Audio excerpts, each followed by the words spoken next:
Welcome back. WNST, Towson, Baltimore, and WNST.net. We're on Radio Row, Super Bowl 54 coverage in Miami Beach, all brought to you by our friends at Liberty Pure Solutions and acleanwater.com. I'm losing my voice. Luke, carry on as you were. Ryan Leaf is here. He's now a professional broadcaster. Came here a couple years ago, telling his story, and man, we pull for you, dude. We watch you year round now. You're out in front of all this, man. Keep it going. Well, yeah. I mean, it's amazing to think of where we were 5 years ago. A lot of support, a lot of people that have helped me along the way, and a lot of hard work. Starting in the business, doing your first radio show in the middle of the night for no pay. That's how everybody's supposed to start out. Well, don't lose your voice, or you never get paid. Oh, I know. And this year I had to take care of it. Ton of tea and honey, and it was. It's almost like being a quarterback, right? Yeah, it was a full year of taking care of that. I lost it right before the Sun Belt Championship, and I didn't think I was going to be able to do the broadcast for ESPN. But we worked on it, and we worked on it, and we were ready to go for broadcast time. They shot you up with some throat coat, did they? Yeah, probably did. That's the way to. So for you coming down here, Lamar was supposed to be here, right? Like if you follow the league, the 12 weeks, all the wins, and then it happens suddenly when you get ousted.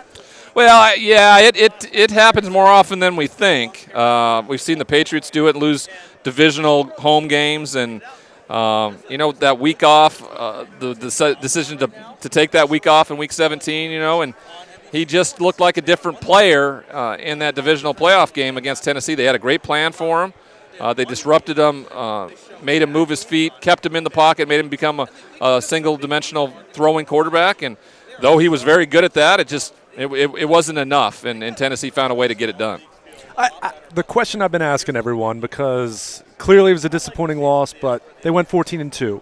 Offense set records. It's not as though they need to tear everything up and start over, but when you look at this offense, especially as a former quarterback yourself, what's the next step for them in terms of not changing but evolving, wanting to stay ahead of what teams inevitably are going to be doing all offseason and trying to slow down this Ravens offense? Well, I think that's the perfect word to use is evolving. You're right. They went 14-2. They broke all these records. They are very capable. They have the single best probably player in the NFL right now. Patrick Mahomes probably is going to throw his hat in the ring if he's able to win a Super Bowl with all this. But you got a dynamic team. They find a few more pieces, do some different things defensively. Maybe find a couple more playmakers on the perimeter for Lamar to get the ball to. I think that might be something to look at in the draft. But I think they're fine with where they're at. I don't think people need to jump off a cliff here, and I think people felt like they needed to do that initially when, let's just hold our horses. There's only one team at the end of the year that wins the Super Bowl, and it takes everything to go. And it's not always the best team. A lot of times it's not necessarily the best team. Because I really think the Rams were pretty darn good a year ago. Sure. And I don't know if the New England Patriots were necessarily the best team in the NFL last year, but they got it down in the game they needed to get it done in. People could have said the Chiefs definitely deserved that AFC Championship a year ago. So they are where they're at. And I think Lamar Jackson really, 2 years, 2 disappointing playoff losses, has to take a really good focus at what he needs to do differently maybe in a playoff game, as well as the coaching staffs and how they approach that. You fall back in love with football again after all this, all the mess you've been through and, incarcerated out, football probably the last thing on your mind, to come back and do this for a living and to be accepted by so many people after your struggles. But you got to love football again, right? Maybe that wasn't the easiest thing for you. Pro football was always, and I'm going to be honest with you, I don't get the chance to watch much pro football. I travel mostly on Sundays. I call a game on Saturdays, usually traveling on Sundays when I get home. It's all about that. It's all about that, 2.5-year-old son of mine. And we'll throw the red zone on the TV and just kind of walk around the house, and I'll peek over every once and again. But it doesn't actually draw my attention like the college football game does, where I could wake up at 6 in the morning and watch College Game Day and then watch every football game from time zone to time zone to time zone until it's over at 11 o'clock. So you love college football. Love college football. Never have lost that. Even while in prison, I watched it. I watched it religiously. It was the year that Mississippi and Mississippi State were really dominating, and we're up. The first college football playoff rankings came out, and Mississippi State was the number 1 team in the country. And that was that year. So Alabama ultimately ended up winning that national championship that year. But college football for me is a religion. It's going to be a part of my life the rest of my life. The NFL for me is something that I can dabble in, and because of my experience, have something to relate to for a lot of players especially around draft time. So that Joe Burrow's pretty special, huh? He is really, really special, and Baltimore's going to have to worry about I was him. going to say, everyone makes fun of the Bengals, and I get it, it's the Bengals, but this kid can play. He can play. The problem is it's still Cincinnati. Sure. And if I'm Fair. That has been said before. The problem is it's Cincinnati. And if I'm, I've said this before. I said this a few years ago. This is the AFC North, right? It runs through Pittsburgh. It runs through Baltimore. It always has. And it's going to continue to do so. Cincinnati's thrown their hat in the ring and got in as a wild card and done some things differently. But it's been, with the loss of Marvin Lewis, if I'm his agent, I'm figuring out a way to make sure he doesn't end up in Cincinnati. Wow. But it's most likely going to happen, and then they're going to have to make the best of it. And my only worry is that he's really, really good, which the city of Cincinnati will love, but it just won't be good enough in a conference with, the last few years of Ben Roethlisberger and with Lamar Jackson doing what he's doing. And if Cleveland can get something figured out, they have as much talent as anybody offensively there. I just don't know if they can. Well, the circumstances that you find yourself in, I mean, we talk about Lamar's success. Lamar might not have been successful given any opportunity if someone else would have taken him, right? I mean, to build a whole system around him. That's part of the Ravens, that whoever comes in is going to find good structure. No, I think it's absolutely so true. I mean, it's all about where you go. There are going to be players that absolutely disappear. I thought Josh Rosen was one of the most talented quarterbacks coming out 2 years ago. Simply was one of the most talented. And the Arizona Cardinals did